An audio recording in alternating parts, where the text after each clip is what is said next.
کہ جب TTP کے ساتھ نیگوسیشنز ہو رہی تھی تو کس کو آن بورڈ لیا تھا؟ کس نے نیگوسیشنز کی تھی؟ جب افغانستان سے امریکہ چلا گیا تو آپ کی کیا پالیسی تھی اس کے بعد؟ انہوں نے تو آگے مجھے بتایا تھا، میں گیا تھا ان سب کو ملنے کے لیے، بتانے کے لیے کہ جناب وہاں کیا کرنا چاہیے، کیا انہوں نے کہا ہے، کیسے ہم اس کو روک سکتے ہیں جو آج ہو رہا ہے یہ، لیکن کسی نے اس پہ توجہ نہیں دی۔ تو پھر اب کیا ایکسپیکٹ کریں آپ؟ مجھے بتائیں آپ جس میٹنگ کا ذکر کر رہے ہیں بھٹی صاحب، اطہر کاظمی صاحب، اس پہ کچھ کامنٹ کرنا چاہیں، اور کیا آپ کو بھی لگتا ہے کہ ہم پھر دوبارہ آپریشن کی طرف جائیں گے؟ دیکھیں جس طرح حالات ہیں، جس طرح حالیہ عرصے میں ایک سرج ہم نے دیکھی دہشت گرد حملوں میں، تو کچھ نہ کچھ تو کرنا پڑے گا، لیکن یہ اوور نائٹ نہیں ہوا، آہستہ آہستہ بلڈ اپ ہوا۔ اور دیکھیں جس طریقے سے ملک کے اندر سیاسی بحران ہے اور اس کی وجہ سے معاشی بحران پیدا ہوا، اب سیکیورٹی کا بحران بھی پیدا ہو رہا ہے، اور یہ بہت سارے فیکٹرز ہوتے ہیں جس کے لوگ فائدہ اٹھاتے ہیں، آپ کے دشمن بھی فائدہ اٹھائیں گے۔ آپ کہتے ہیں قومی سطح پہ آپ نے اتفاق کرنا ہے اور آپ نے بہت بڑا ایکشن کرنا ہے، جس پارلیمان کے اندر آپ کی پوزیشن یہ ہو کہ راجہ ریاض آفیشل اپوزیشن لیڈر ہوں اور جس طریقے سے استعفے وغیرہ منظور کیے گئے، قومی سطح پہ تو اتفاق رائے نہیں ہوگا۔ اگین اس وقت سوچنے کی ضرورت ہے کہ کس طریقے سے یہ ہوگا یہ مسئلہ حل، پر انہی نے حل کرنا ہے جنہوں نے یہ مسئلہ کھڑا کیا۔ بڑی اہم بات ہے، ہمیں ایک بریک پہ جانا ہے، لیکن یہ بہت خطرناک لمحہ ہے اس وقت پاکستان کی سیاست میں کہ آپ کا سیاسی بحران آپ کو نظر آ رہا ہے، معاشی بحران نظر آ رہا ہے، اور اب ایک سیکیورٹی کا بہت بڑا مانسٹر آپ کو نظر آ رہا ہے۔ آگے کیا ہوگا؟ We will talk about it right after break.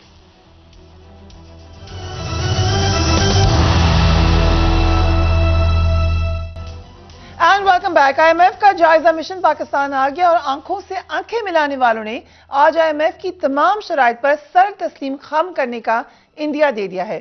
ملک معاشی بحران کا شکار ہے، لیکن پاکستان کی وفاقی حکومت میں شامل تمام سیاسی جماعتیں مل کر تحریک انصاف سے مقابلہ کرنے میں مصروف ہیں۔ عمران خان کو دیوار سے لگانے کی کوششیں مسلسل جاری ہیں۔ مریم نواز شریف نون لیگ کی کھوئی ہوئی مقبولیت کو بحال کرنے کے لیے کل سے میدان میں اترنے جا رہی ہیں۔ عمران خان کو مسلسل کیسز میں الجھا کر ان کی مقبولیت کم نہ ہوئی تو اب ایک نیا وار تیار ہے۔ 7 فروری کو توشہ خانہ ریفرنس میں اسلام آباد کی مقامی عدالت میں عمران خان پر فرد جرم عائد ہوگی، اور اگر جرم ثابت ہو گیا تو وہ سیاست میں حصہ لینے کے لیے نااہل ہو سکتے ہیں۔ وفاقی حکومت پشاور واقعہ اور ملک کی خرابی جو نظر آ رہی ہے معاشی فرنٹ پر، اسی کو بنیاد بنا کر ملک میں انتخابات میں تاخیر کرنے کی خواہاں نظر آ رہی ہے۔ وفاقی حکومت کی جانب سے الیکشن کے حوالے سے اس وقت بھان کی بولیاں بولی جا رہی ہیں۔ وفاقی وزیر قانون اعظم نذیر تارڑ نے کہا کہ نگران حکومتوں کی مدت میں اضافہ اور الیکشن میں تاخیر ہو سکتی ہے۔ اس پہ بہت زیادہ بحث ہو رہی ہے، ذرا دیکھیں ایگزیکٹلی انہوں نے کیا کہا ہے۔ آئین میں ایسی شکیں ہیں جن کی وجہ سے آپ اختیار دیتے ہیں آئین کے اندر رہتے ہوئے کہ آپ اس میں وقت کی کمی بیشی کی جا سکتی ہے، اور ماضی میں آپ نے دیکھا ہوگا جیسے 1988 میں سیلاب جب آئے تھے تو انتخابات ملتوی کر دیے گئے تھے، اگست میں حالات ایسے نہیں تھے کہ انتخابات ہو سکے۔ اسی طرح جنوری میں انتخابات ہونے تھے سن 2008 میں، لیکن محترمہ شہید بینظیر بھٹو صاحبہ کی شہادت کی وجہ سے وہ ایک اتنا بڑا حادثہ تھا کہ اس کی وجہ سے سارے سٹیک ہولڈرز بیٹھے اور الیکشن کمیشن نے انتخابات کی تاریخ تبدیل کر کے اس کو 6-8 ہفتے آگے لے گئے۔ جبکہ کل ہی جب میں نے خرم دستگیر خان سے پوچھا اسٹیٹمنٹ کے حوالے سے بھی، الیکشن کے حوالے سے بھی، وہ کہہ رہے تھے کہ الیکشن نئی تاخیر سے ہوں گے، انہیں بھی دیکھیں ڈیلے تو نہیں ہوں گے الیکشن۔ جی، تمام تر قیاس سرائیوں کے باوجود میں کہہ سکتا ہوں وفاقی حکومت میں الیکشنوں کی تاخیر کی کوئی تجویز اس وقت زیر غور نہیں۔ بھٹی صاحب، ابھی اعجاز الحق صاحب نے ہمارے پروگرام میں یہ کہا کہ خان صاحب نااہل ہوں گے، اس کے بعد پارٹی ٹوٹے گی، پھر الیکشن ہو جائیں گے۔ سو آپ کے پاس کیا اطلاعات ہیں؟ الیکشنز ہو رہے ہیں، نہیں ہو رہے ہیں؟ طریقہ کار کیا ہو سکتا ہے الیکشن سے نکلنے کا؟ دیکھیں، انہوں نے کنسنسس ملک میں آپریشن جنگ کے خلاف کیا کرنا ہے جو اپنی پارٹی میں نہیں ہے۔ خرم دستگیر صاحب اور فرماتے ہیں جو میری اطلاع ہے موجودہ حکمرانوں نے اپنے لانے والوں کے پاؤں پکڑ لیے ہیں کہ خدا کے واسطے ان حالات میں ہم الیکشن میں نہیں جا سکتے، ہم اپنے حلقوں میں نہیں جا سکتے تا وقتہ کہ عمران خان نااہل ہوں، گرفتار ہوں۔ جو خبریں آ رہی ہیں کب الیکشن ہوتے ہیں یہ تو مجھے نہیں پتا، لیکن موجودہ حکمران، میں آپ کو یقین سے کہہ رہا ہوں، 3 مسلم لیگ نون کے قائدین کا کہنا ہے کہ ہم عمران خان کا مقابلہ کرنے کی پوزیشن میں نہیں۔ ہم سمجھیں کہ 2/3 میجورٹی لے گیا، ہاں جو ایک آپ نے سب سے اہم بات کی اس میں میں کاظمی صاحب میرا خیال ہے بیرون ملک کا رہنمائی کریں گے. کل مریم نواز صاحب میدان میں اترنے جا رہی ہیں, ملک کا بڑا آپریشن ہو رہا ہے, وہ چھوٹی سرجری کر کے واپس آئی ہیں 4 ماہ بعد, اللہ انہیں صحت تندرستی دے. اس کے بعد ایک بڑی تشویشناک خبریں آ رہی ہیں مسلم لیگ نون کے اندر سے. جو محترمہ مریم نواز صاحب لاہور تشریف لائی تو بے نظیر کا 1986 والا ریکارڈ ٹوٹ گیا. اتنا فقد المثال استقبال تھا کہ انبلیویبل. لاہور میں 50,000 ہیلی کاپٹر کرائے پہ دیے گئے, سڑکیں ادھر سے جیلم تک بند, ادھر سے ویاڑی تک بند, ادھر سے ملتان سے بند.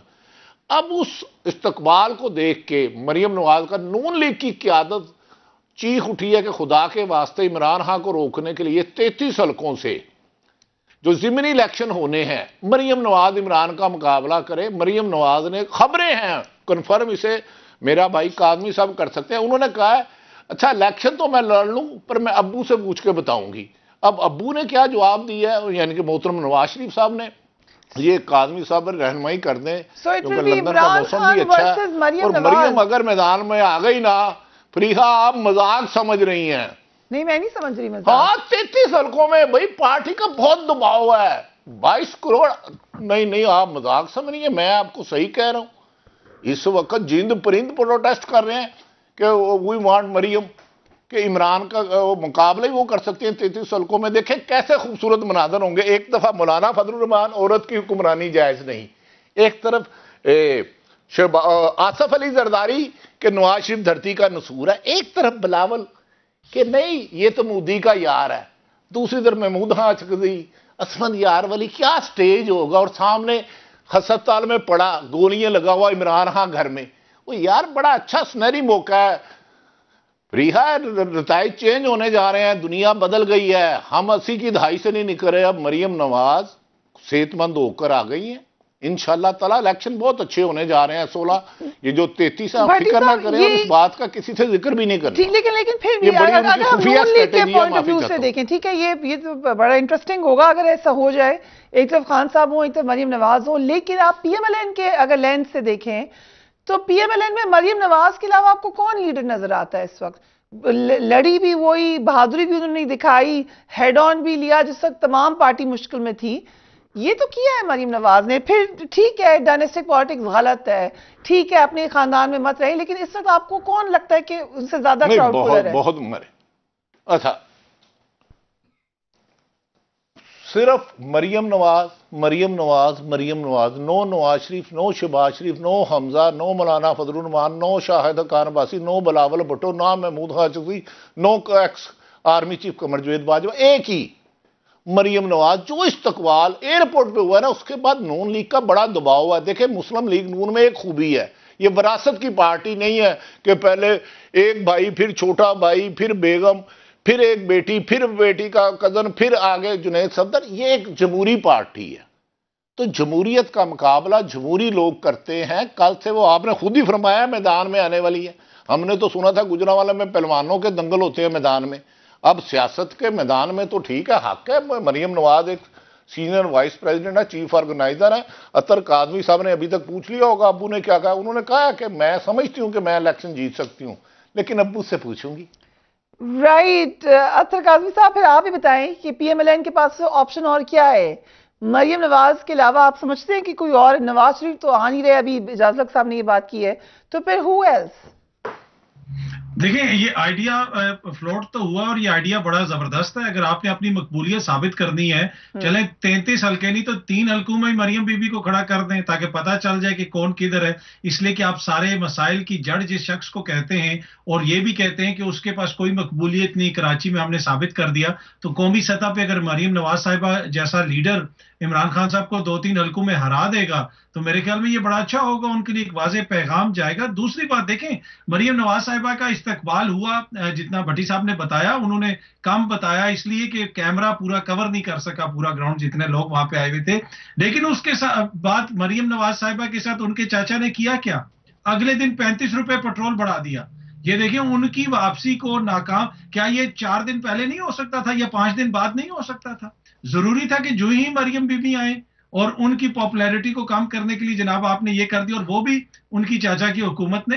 تو مسلم لیگ نون کے اندر اس وقت بہت سارے آئیڈیاز ہیں، اور بہت سارے آئیڈیاز کے اوپر اتفاق بھی ہے، اختلاف بھی ہے. جماعت میں مختلف لوگ ہیں، اس لیے کہ آپ کو یاد ہوگا کہ اسی جماعت کے معزز لیڈر کہتے تھے کہ یہ پیپلز پارٹی نہیں ہے، مریم بی بی ہماری چھوٹی بہن ہے، ہماری لیڈر نہیں ہے. اب وہ سارے تابع داری سے جس طرح جا کے انہوں نے ریسیو کیا، سارے نہیں گئے تھے قاضی صاحب، کچھ لوگوں کو اعتراض ہے. جی جو صاحب یہ فرماتے تھے وہ گئے تھے، چیچک زدہ جمہوریت کے خلاف جو بولتے تھے وہ گئے تھے ان کو لینے کے لیے، اور وہی یہ کہتے تھے. تو میرے خیال میں پارٹی کے اندر بھی کافی اختلاف ہے، پر مین ایشو یہی ہے کہ اس وقت ان کو عوامی سپورٹ اور تائید حاصل نہیں ہے. کیوں حاصل نہیں ہے؟ 8-9 مہینوں کے دوران جو انہوں نے پاکستان کے ساتھ کیا، پاکستان کی عوام کے ساتھ کیا، ایشو یہ ہے کہ ان کی جو سیاست ہے نا، یہ بڑا امپورٹنٹ چیز ہے. ان کی سیاست ہے میں یہ سمجھتے ہیں کہ ہمارے ساتھ یہ زیادتی ہوئی، ہمارے ساتھ وہ کیا، یہ ان کا بیانیہ ہے. عمران خان کا بیانیہ یہ ہے کہ جو میری حکومت گئی ہے وہ پاکستان کی عوام کے ساتھ زیادتی ہے، اور عوام کا بڑا حصہ اس کو مانتا ہے کہ یہ ہمارے ساتھ زیادتی ہوئی ہے. تو جب تک یہ اپنی زیادتیوں سے باہر نکل کے عوام کے ساتھ ہونے والے سلوک کے اوپر توجہ نہیں دیں گے، مجھے نہیں لگتا کہ کوئی بیانیہ یہ بنا سکیں گے. اور ان کے نون لیگ کے ساتھ ساتھ آج کل بہت سارے صحافی بھی نیا بیانیہ بنانے کی کوشش کر رہے ہیں. 8-9 مہینے حمایت کرتے رہے، اور اب جب چیزیں اس نہج پہ پہنچی ہیں تو ایک دم سے حکومت پہ تنقید شروع کر دی. رائٹ. سو ٹھیک ہے، بیانیہ نیا بنتا ہوا ہمیں نظر آ رہا ہے. اعجاز الحق صاحب، جو آپ نے ایک ہمیں ہائرارکی آف ایونٹس بتائی ہے، آپ نے کہا کہ سب سے پہلے خان صاحب کو ڈسکوالیفائی کر دیں گے، پھر پارٹی کی طرف ہوگا. یہ کہاں پہ بنا ہے یہ پلان، اور آپ کو لگتا ہے کہ اس طرح ہو جائے گا اور اس کا کوئی اثر پڑے گا؟ خان صاحب سے جب یہ سوال کیا جاتا ہے، اور اکثر جرنلسٹ جا کے سوال کرتے ہیں، ایسے قاضی صاحب بھٹی صاحب بھی بتائیں گے، ان کی ملاقاتیں ہوتی ہیں، تو وہ یہ کہتے ہیں کہ اس سے کوئی فرق نہیں پڑتا، مجھے ڈسکوالیفائی بھی کر دیں تو کوئی فرق نہیں پڑے گا، میں جیل بھی چلا جاؤں گا تو کوئی فرق نہیں پڑے گا، مجھے تو اس کا فائدہ ہی ہوگا. آپ کو کیا لگتا ہے اس سے نقصان ہوگا؟ دیکھیں، یہ بات کی بات ہے، یہ جو آپ کر رہی ہیں نا، یہ بات کی بات ہے کہ اس کے بعد کیا ہوگا. اس کے بعد ہو سکتا ہے وہ بحال ہو جائیں سپریم کورٹ سے. ایک دفعہ تو انہوں نے یہ اپنا کرنا ہے، اور اس پہ معاملات طے تھے کہ مریم کی جو ہے سزا معاف ہوگی، وہ دوبارہ اہل ہوں گی، اس کے بعد نواز شریف صاحب اہل ہوں گے، اس کے بعد ان کے جو دوسرے لوگ ہیں وہ لوگ اہل ہوں گے. یہ ساری چیزیں طے کی گئی تھیں. اب وہ دیکھ رہے ہیں کہ خان صاحب کو ڈسکوالیفائی 2-3 کیس سامنے لائے گئے ہیں. ایک تو یہ جس پہ ان کو بلا لیا گیا ہے فرد جرم عائد کرنے کے لیے، دوسرا جو ہے پنجاب کے ٹاپ لائرز جو ہیں 2 اس میں پیش ہو رہے ہیں، جو کہ ایسا 3rd کلاس کیس ہے جو کہ چل رہا ہے جب سے عمران خان صاحب سیاست میں داخل ہوئے ہیں. وہ ان کی ٹائرن کا جو کیس چل رہا ہے، ایک اس کو بھی انہوں نے، اگر آپ اس کو نکلوا لیں اسلام آباد ہائی کورٹ سے تو آپ کو پتہ لگ جائے گا کہ کون سی دستاویزات اس کے اندر نہیں ڈالی ہیں. لیکن آپ یہ دیکھ لیں کہ top 2 lawyers are representing, one is representing وہ جس شخص کا آپ نام بھی نہیں جانتی، وہ پٹیشن دائر کی ہے، اس کو ایک نامور جو ہے وہ وکیل جو ہے اس کو ریپرزینٹ کر رہے ہیں، اور دوسرے جو ہے وہ بھی نامور وکیل ہے، میں نام نہیں لے رہا یہاں ٹیلی ویژن کے اوپر. تو یہ 2-3 آپشنز انہوں نے بنائی ہوئی ہیں. پھر وہ فورن فنڈنگ کیس تھا، وہ پورا نہیں ہوا. پھر توشہ خانہ تھا. یعنی ایک تماشا لگایا ہوا ہے اس وقت سے انہوں نے کہ ان کو کسی طرح سے نااہل کریں. اور یہ ان کا معاملات طے ہو گئے تھے بہت پہلے سے، یہ منتیں کر رہے تھے. پھر لنڈن میں میٹنگ کر کے کہا جی کہ کون سا بیانیہ بنائیں، عمران خان کی پاپولیرٹی آج 69% پہ کیسی چلی گئی ہے. اچھا، وہ اسٹیبلشمنٹ کو برا بھلا کہتے تھے، اچھا بھی جاؤ تم بھی ٹیسٹر لگاؤ. وہ ایک نے آگے شیخو پورہ میں تقریر شروع کر دی، دوسرے نے پارلیمنٹ کے اندر کھڑے ہو کے کر دی. اور یہ سارے جو ہے وہ بیانیہ لا رہے ہیں کہ جی اسٹیبلشمنٹ کے خلاف بول کر عمران خان صاحب جو ہے وہ ان کی مشہوری ہوئی ہے، ہم بھی یہی کام کریں. یعنی عمران خان نے ان کو ٹرک کی بتی کے پیچھے لگایا ہوا ہے. وہ گھر میں بیٹھا ہوا ہے، اس کی ٹانگ جو ہے وہ زخمی ہے اور اس پہ پلسٹر چڑھا ہوا ہے، باہر ہی نہیں نکلے 2 مہینے سے. اور یہ 2 مہینے سے اتنے پریشان ہیں کہ کبھی پنجاب کی حکومت فتح کرنے جا رہے ہیں، کبھی KPK کی حکومت فتح کرنے جا رہے ہیں. اپنے سارے وزیر لا کر بٹھا دیے وہاں بھی اور وہاں بھی، اور کس کس کی سفارش پہ کون بنا ہے وہ آپ کو نہیں پتا. یہ بتا ہی دیں آپ مجھے، دوسری دفعہ ہم نے یہ بات کی ہے، ذرا 2-3 کی بتا دیں سفارشیں کس کس کی ہیں. نہیں میں اس لیے کہہ رہا ہوں کہ سب دو کے نام بتا دیں. اعجاز صاحب آپ 2 کے نام بتا دیں. سر مجھے تو چیف منسٹر کا ہی بتا دیں. میرے سارے جاننے والے ہیں، میرے سارے دوست ہیں، میں کیوں کسی کا نام لوں؟ کوئی 2 جیسے بھٹی صاحب نے کہا کوئی 2 بتا دیں سر. ایک خاتون میں لکھ دیتا ہوں کہ یہ فلاں بندہ بنا ہے، اس کے کہنے میں بنا ہے، وہ آپ خود ہی ریلیشن شپ نکال لیں گے اس کی کہ کون کس کے ساتھ رشتہ داری ہے اس کی، یا کس کے ساتھ کس کی جماعت میں تھے پہلے یا کس کی جماعت میں اب بھی ہیں. میں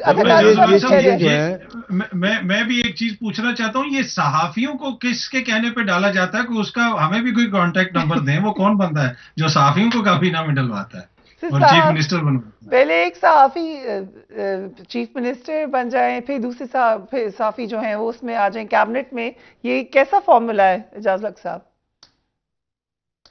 نہیں، میں تو آپ کو بتا رہا ہوں نا، یہ سارا کچھ فیصلے جو ہیں وہ جہاں بھی ہو رہے ہیں وہ فیصلے مطلب اس طرح ہو رہے ہیں.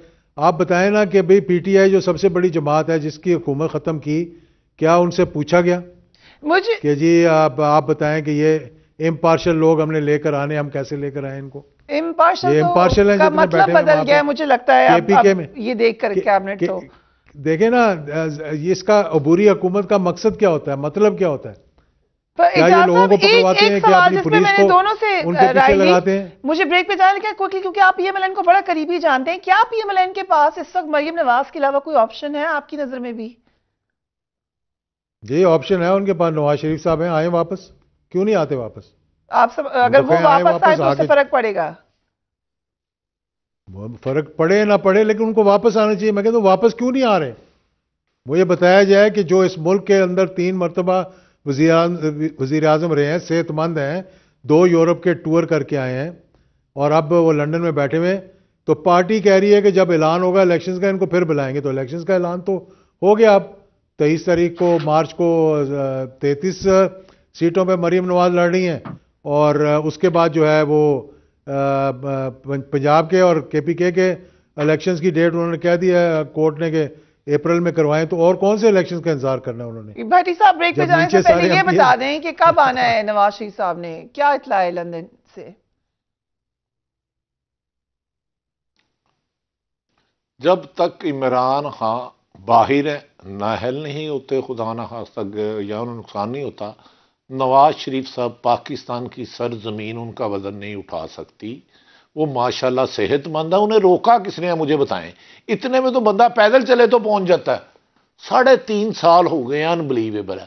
مجھے بتائیں، چلو ہم چندہ اکٹھا کر کے، ملک کی اکانومی صورتحال اچھی نہیں ہے، ہم انہیں ٹکٹ بھیج دیتے ہیں، وہ تشریف لائیں، ان کا ملک ہے یار. 3 دفعہ ہمارے 4 دفعہ وزیر اعظم رہے ہو بھائی، آپ کا بھائی ملک کا وزیر اعظم ہے، تو اب بھی تشریف نہیں لانا تو کب لانا ہے؟ پہلے آپ کو یاد ہوگا مریم نواز صاحبہ کہتی تھی عدالتیں انہیں انصاف نہیں دیتی، پھر انہوں نے کہا ان کی زندگی کی ضامن دو، جو کہ زندگی کا ضامن صرف میرا رب ہے.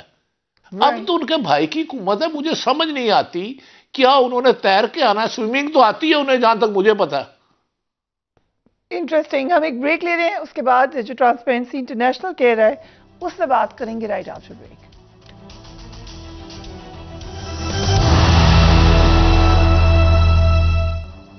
And welcome back. موجودہ حکومت ماضی میں ٹرانسپیرنسی انٹرنیشنل کی رپورٹس کو بنیاد بنا کر تحریک انصاف پر تنقید کرتی تھی، لیکن آج ٹرانسپیرنسی انٹرنیشنل کی ہی رپورٹ میں انکشاف ہوا کہ سال 2022 میں پاکستان میں کرپشن میں کمی کے بجائے اضافہ دیکھا گیا ہے.